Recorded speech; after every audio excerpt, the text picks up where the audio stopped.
welcome to this week's Fireside Chat with Jesse. I'm joined today by Kareem Jernigan, Chief Financial Officer at LAI Fleet. Thanks for joining me again, Kareem. Man, it's my pleasure. Looking forward to this conversation.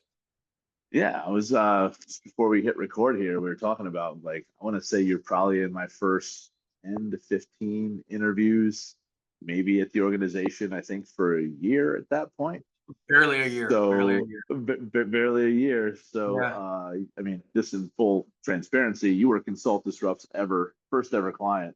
So I appreciate you for that. I don't know Oh, if my you just pleasure. saw, we just had our 5th year press release go out. So thank you for starting this trajectory that we're on here, Kareem. Yeah, you guys Um, have had an amazing run. yeah, we're having a lot of fun. We're having a lot of fun, just like you are. I mean, you went with Leasing Associates, now LAI Fleet, so I want to dig into that a little bit. So I guess I'm just going to be quiet and just kind of let you reintroduce yourself, Kareem, and your career so far.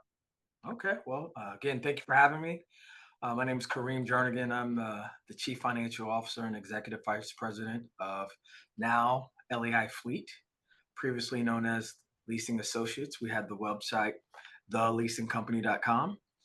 And I've been with the firm now going on just a little over 5 years. And just a little bit about my background. I started my working life as a United States Marine. You can see that in the background. I spent 4 years in the Marine Corps and got out, went to college, graduated from University of Houston twice, go Cougs. And after graduating college, my first professional job was as a consultant with Grant Thornton. So I'm a certified public accountant licensed in Texas.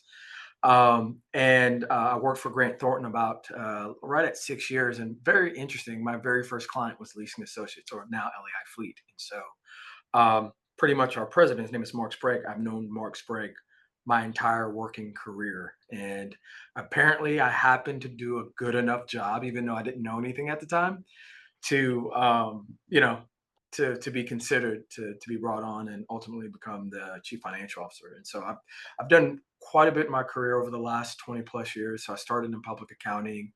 And so I did the consulting for the first 6 years. And then I have a pretty good mix of um, Fortune 100 company experience, small, middle market, private company experience. And so along the way, I worked for Constellation Energy, who got acquired by Exelon. And so I was in the retail power and electricity space, nuclear space. And so I did that for a little while.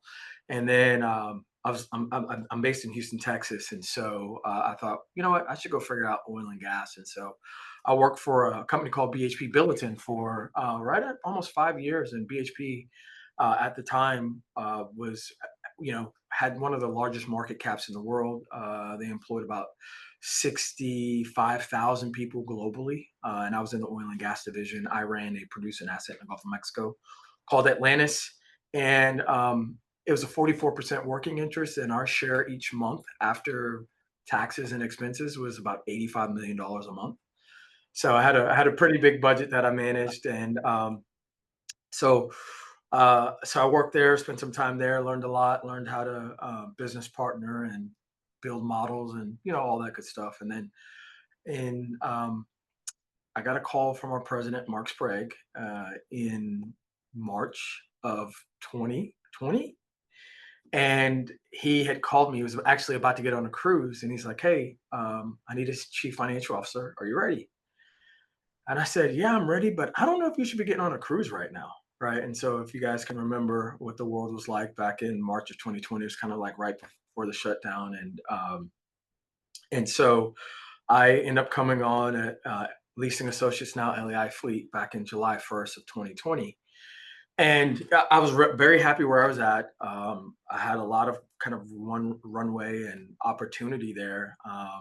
And so at the time, this was before everyone started really switching jobs. And so um, it kind of didn't make sense, at least on paper, for me to make this move. But I had a lot of faith in the organization. We've been around since 1958. We've got 11 offices across 6 states. Right now, we've got 61 employees.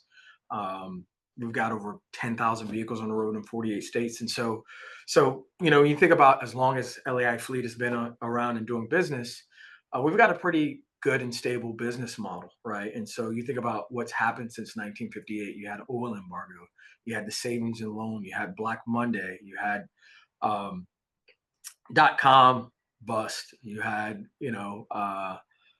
you had 9/11, we've had obviously 2008, and now COVID. And so this business just managed to continue to persist. And I think that's a function of we have a great business model. We've got really good talent level, and we provide an amazing service for our customers. And so, so I've been here 5 years now, and what's really interesting is we have a number of employees who've been around quite some time. Mark Sprague, our president, he just celebrated 36 years. Next year, we'll have two employees in June who'll celebrate 50 years of employment.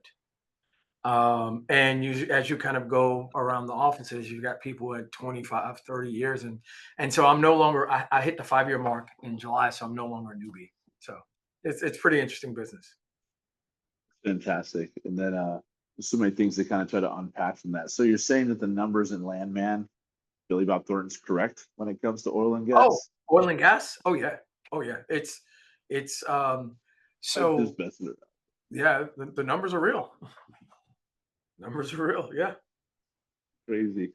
Yeah, and from I guess just from an organization perspective, I mean, having that 10-year, I would like to say, just based on what I know about your client base too, I'm sure you have some customers that have been with you for 10, 15, 25 years as well. We actually have we have one customer that's been with us over 30 years. And they started with us with one vehicle, and now they currently have about 300 vehicles. And so, what's really interesting, we don't have we generally don't lose customers. Like our business is pretty sticky. We have probably, I would say, about a 95% retention rate. And when we do lose a customer, it's typically they maybe got snapped up by private equity. And so our account executives are now working with, and most of our customers are privately held businesses, craft services, plumbers, electricians, contractors. We've got some attorneys, oil field services. And so what's interesting is our account executives are now working with the second generation of businesses. And so, but yeah, it's pretty interesting. Like I had to find a document and for a client, and it was on like the parchment paper, right? And we have active leases on that contract. Like the contract is 30 plus years old. It's pretty wild. Yeah. Let So it go. At that point there, just keep it going. yeah, why not? Why not? It's that's fantastic, and so obviously the company's been through several transportation cycles, like as you were mentioning throughout the years, and it's that repeat customer, and not what you do it for them in good times, but it's when challenging times. I'm sure that also helps that customer relationship too, Kareem. I mean, it's not if something goes wrong. It's when something goes wrong, right? And so I think how you stand up, we tend to believe how you stand up when things go wrong. That's an opportunity to build trust and strengthen the relationship. And so we have quite a few customers where they might send a text and say, "Hey, I need another vehicle," and we're not sending out. We may not even quote it. We go acquire the vehicle, and that vehicle shows up on the job site, and in a couple weeks, right? If we're getting that vehicle out of a dealer stock, or if we got a factory order, 8 to 12 weeks, depending on lead times. But to have that type of relationship with your customers, it's pretty rewarding and gratifying. And so the nature of vehicle leasing and fleet management. So we're a vehicle leasing and fleet management firm. So we're two complementary business, right? So we end up kind of in equipment finance because we're providing a financial product, that open end, that closed end lease, right?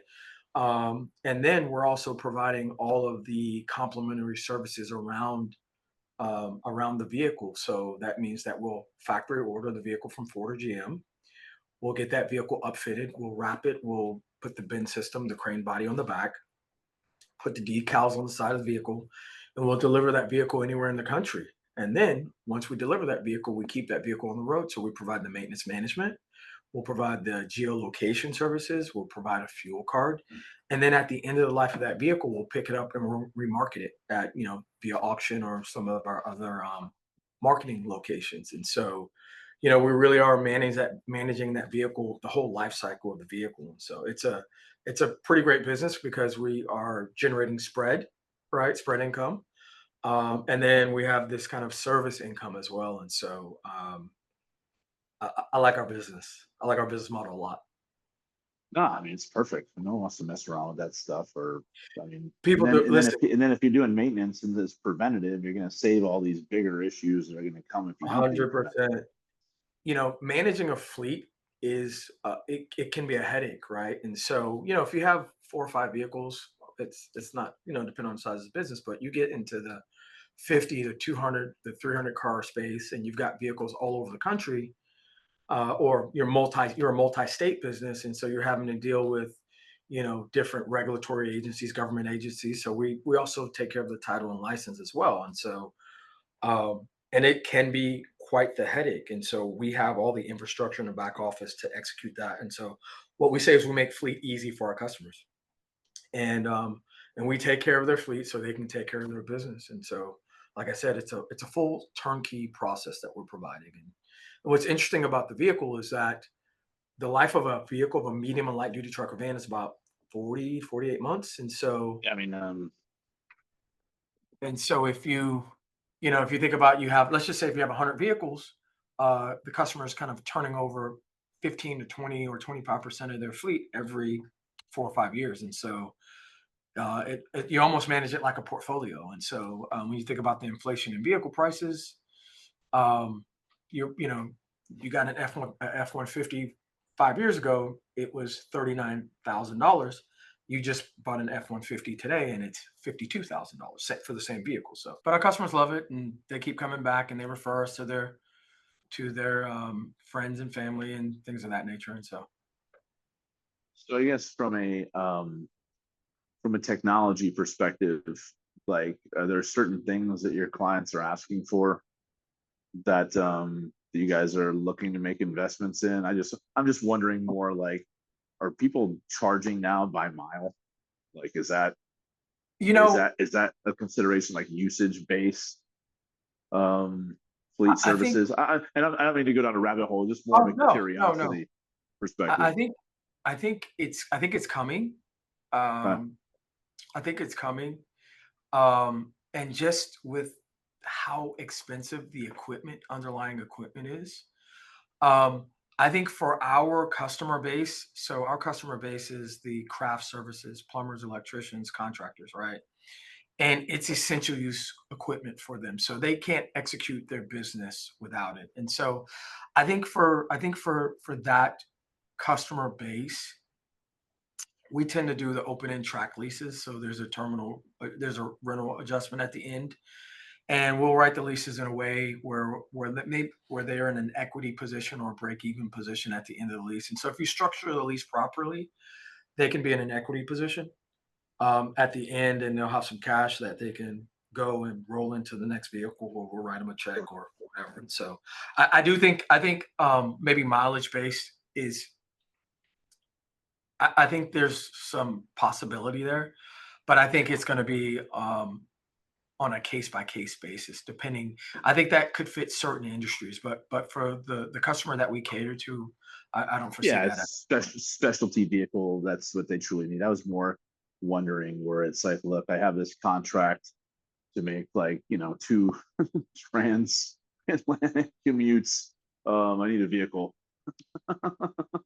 Well, so something that's really short term, what they would do is you would go and you do a rental, short term rental. So Short-term just rental. like you'd go to like a United rental, you can go to like an Avis or whatever, somewhere and go and do a short term rental, and just get out. It's a monthly rental basically, and so you could rent the vehicle for a month or 2 months or 3 months, and when your project is over, you turn the vehicle in. So Got it.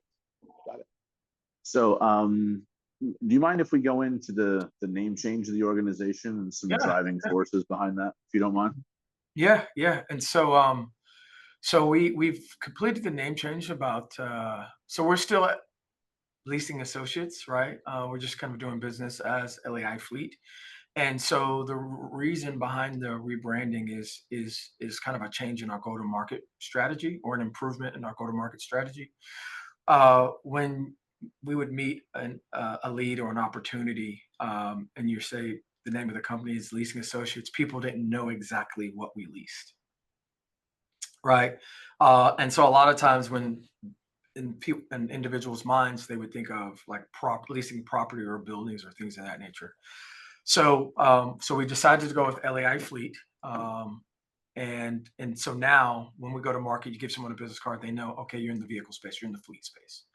And so you had to go and kind of do all the licenses in all the states, and that's always fun.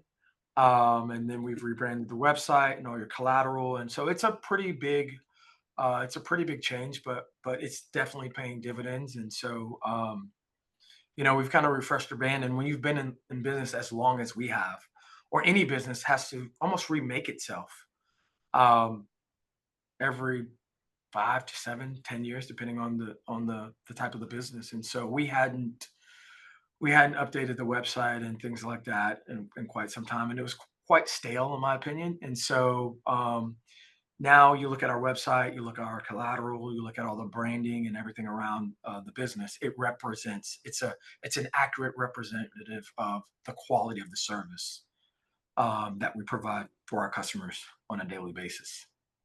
And since you've had such a long tenure of these clients, was there any confusion on their side where it's like, wait, what's this company?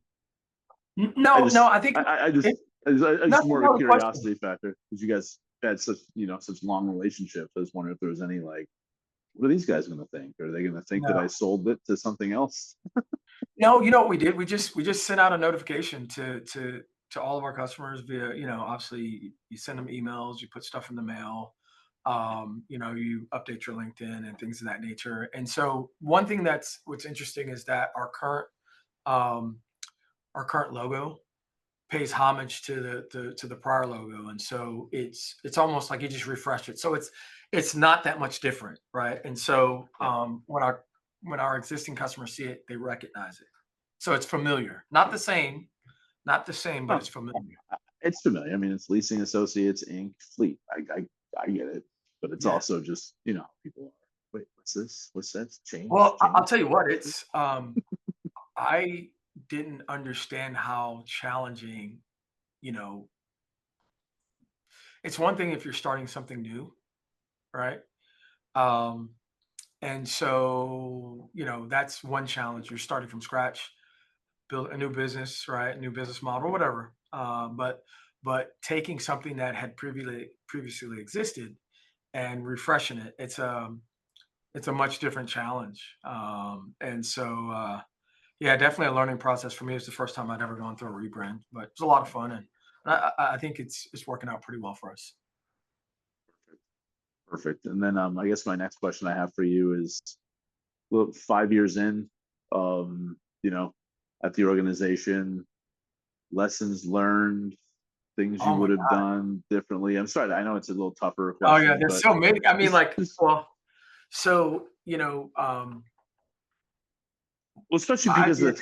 the tenure that you walked into at a seasoned Yeah, organization, yeah, it's right? tough.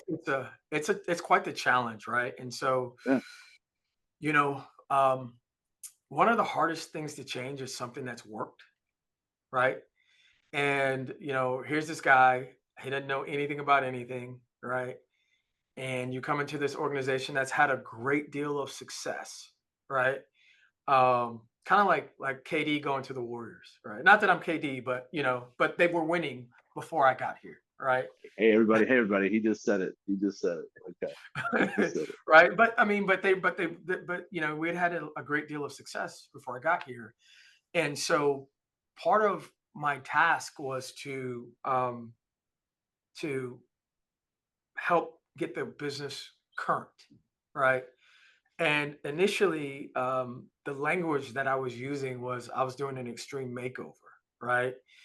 And and then one day I was traveling, out of my normal routine, and I realized, man, that has a negative connotation, right? And so when you take something that is that is already great. Like you think about a classic car, right? Whether it be a Porsche or an Impala, whatever vehicle, a Buick Skylark, whatever you're into, right? As far as a classic car, you don't do an extreme makeover on a classic car. You restore it, right? And the act of restoration is bringing that asset, that vehicle, this business to its kind of former luster, right? And so what I've been doing, and not just myself, but then the team is, we've been doing a renovation um, while living in the house. So imagine gutting the kitchen and the bathrooms and the floors and Done everything a else bathroom. while you're I've living done in it. I've done one of those bathroom ones, and that was the only bathroom in the house scenario where you're like, Yeah, wait, what? it's tough. It's tough to do, and so, but no, I've learned a lot along the way. I didn't realize that the equipment finance industry was a thing. Obviously, that was something that you introduced me to, NIFA and LFA. And so, what I guess what I'll tell you what I've learned, and it's more of like a personal thing is I'm the best project that I'll ever work on, right?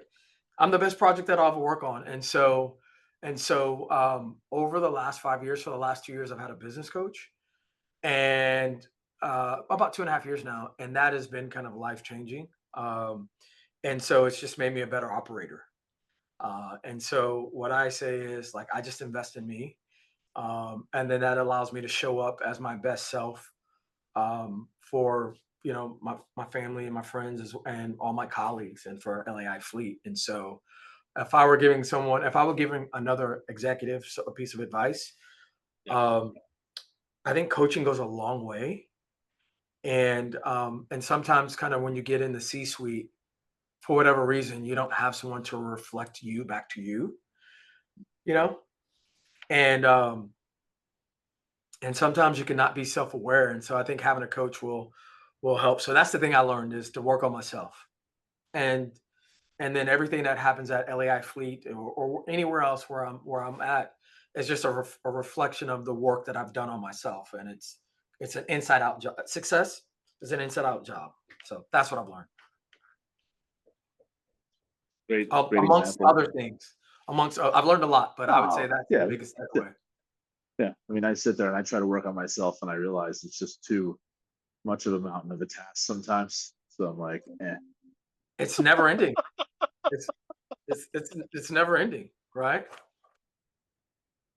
There's only so much I can do. You might you could benefit from a coach, Jesse. I'm not saying you need a coach, No, I mean, but I you might recently could joined. benefit I from a recently coach. joined like an entrepreneur group, Okay. and the main guy in that we have one-on-one sessions every month, and it does help. It's Yeah. just that there's some times where you sit there and it's just stubbornness, right? And it's 44 years of just stubbornness where it's like, yeah, well, I know if I did that, I'd be better. And it's like, well, then shut up and do it. Don't just make excuses of why you can't do that. You know what I found is and working with the coach that I work with is there were changes I know I needed to make, Mm. and for whatever reason, I just couldn't make them in and of myself by myself, right? And so I think having a coach to reflect you back to you, um, and you know to be honest with you, it really helps, and then it adds a level of accountability that you didn't have, or at least that I didn't have previously. And so, yeah, I think, like I said, I highly recommend it, and I tell Yeah, everyone, hey, if you can go further with a coach and get there faster than you would otherwise go on your own. 100%. 100%. I'm gonna shift gears a little bit to the equipment finance space. So as you kind of mentioned before, this was something you weren't that familiar with. I appreciate you. You've been a sponsor of EF Cares since basically you started. You've been to, I think you make a point to come to at least one or two events a year. So thank you. But now, I guess 5 years into this EF industry, I believe are you the CFO of the Black Equipment Finance Network? I was the treasurer, so I'm no longer the The treasurer, but treasurer. I did Okay. help get it But off get it off. you're one of the founders of that with Mr. Parker Sure. and, Yep. and the crew there. I see you now at more of these events, and seems like you know pretty much everyone. So I guess reflecting on the industry 5 years later, like, what are your thoughts on it, Kareem?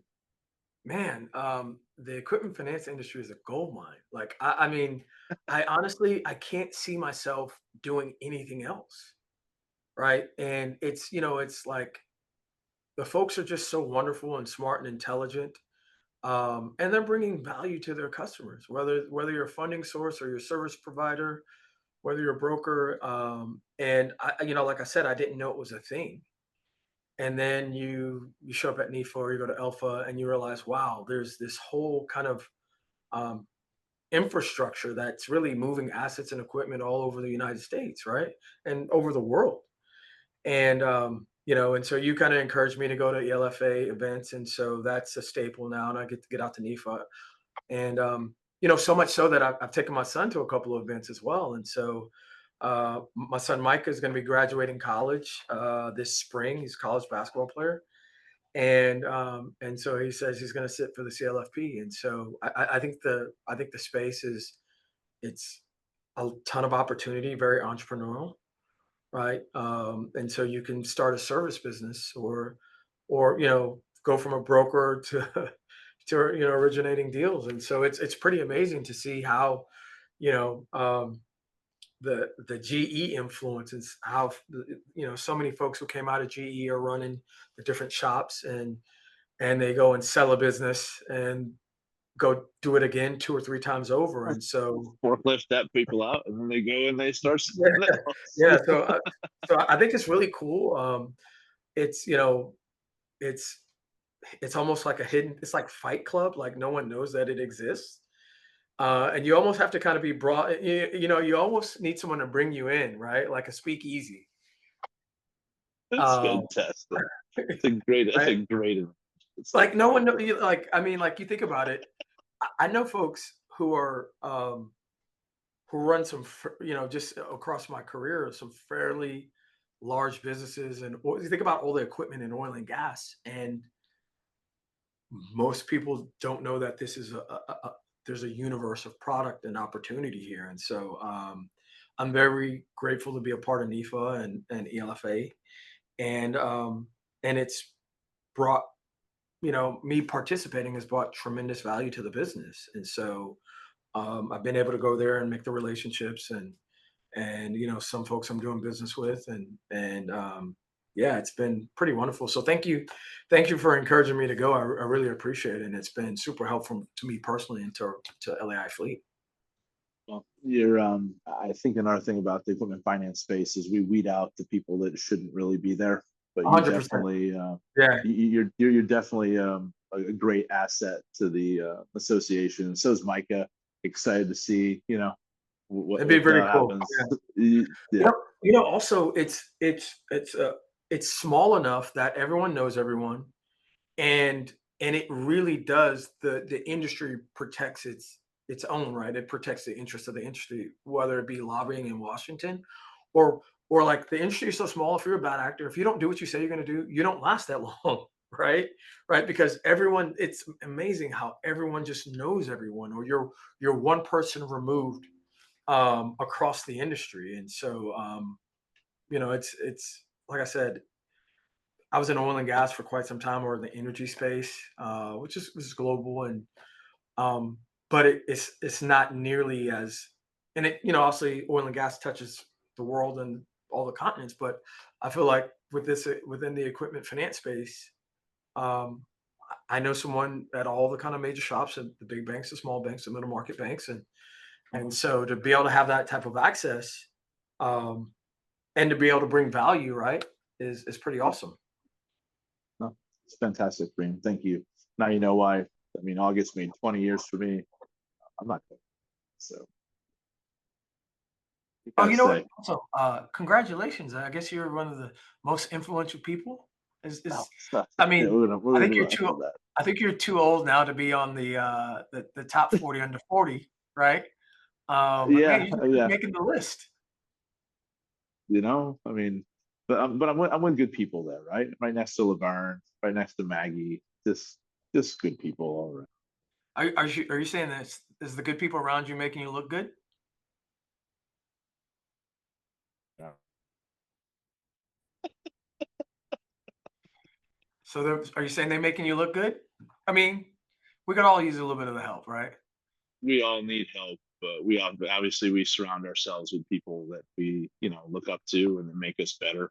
Um, That's EF a winning cares. strategy. Yeah, it might be my brainchild, but I wouldn't be here without Vern and support of our board and advisory council. So Man, you hit the nail on the head. No one does anything special of any significance by themselves, right? Like it's just it's you need a team to come to get something done. So 100%. Well, unless you were Jordan back in the day, but we don't have time to get into this whole basketball. Sorry, baseball. Jesus, but like LeBron versus. Because then we have to bring Dan in. And it's going to turn into a I spiral get it. I get effect. it.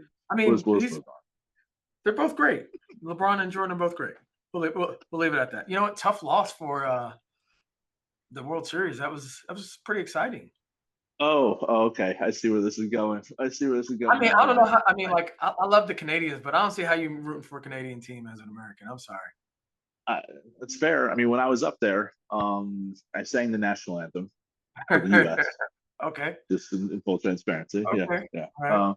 But I don't know. I've just stuck with them since I was when they went back to back 92, 93. I've just stuck with them ever since. And yeah, Okay. I mean, fine. Whatever floats your boat. I'm just wondering how that happens. that's it. That's it. Uh, I guess one of my Hold on. last For all the questions. teams Yeah, yeah. in the continental United States, you're telling me you can find one? So I have Diamondback season tickets. I have some really nice seats right next to the dugout. So I root for local teams. Okay. Okay. Still a Giants fan from New York. Still a Okay. New York Okay. All right. Rangers Okay. fan. All right. I think all the teams I root for just cause me stress. The Blue Jays Okay. never really caused me stress because they're always just kind of average. Okay. Okay. All right. Okay. All right. I'll leave you. And I'm gonna leave you alone. I'm when gonna I leave you when I alone. lived in the Bronx for a couple of years, Kareem, I had a Yankee hat. I support local teams, but I also have a special bond because when Jeremy was 6, I took him up to Toronto to see the last homestand. So he got to experience kind of that atmosphere up Okay. All there, right. Okay. All right. and You're it's pulling on my something that heartstrings right now. Pulling my it's heartstrings some right now. well no, but I mean, we're friends on Facebook. You see some of the photos and everything else, so it's one of those things that him and I have together. Um, Okay. Fair but enough. no, I mean, I would agree. For as American as I am, people are like, "What are you doing?" I'm just like, "Look, it's just Toronto's basically right there." Basically, well, I mean, well, hold on. We might just go ahead and annex them, right? You know, you know what? I mean, We have we're just a gonna we go have ahead a and bunch buy of them. we We have got a to bunch check. of Canadian we have a bunch of Canadian viewers of this. I don't want them to I mean, I'm revolt not saying I against me. agree with it, but that's what was been floated. So anyway, I digress. We're gonna leave it alone. Hey, it's okay. Kareem's in Texas. If it's anything, it's not the U.S. It's Texas. Okay, Texas is coming for you, Canada. Watch out. Yeah, yeah. And we'll succeed in Texas, right? We're our own nation. We got Bucky's. I don't know. It doesn't- 5 years in, Kareem. What advice do you have for somebody just getting into this industry? Um, I guess the most important thing is to do good work, right? And learn the craft because it's a craft. We're tradespeople. It's a skill. And I think so for someone starting out, I think the CLFP is pretty significant. When I started, there's this whole, the barrier to any industry is the language, right?